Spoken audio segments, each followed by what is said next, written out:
and brothers of America, I thank you in the name of the most ancient order of monks in the world.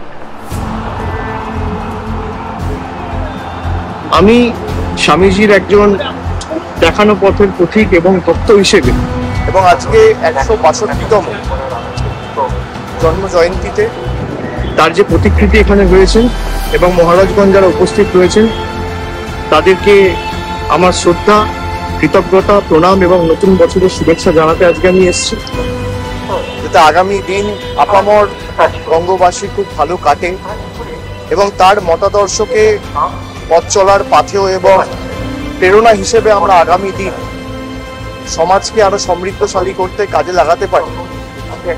সেই কারণেই আমার আজকে আসা।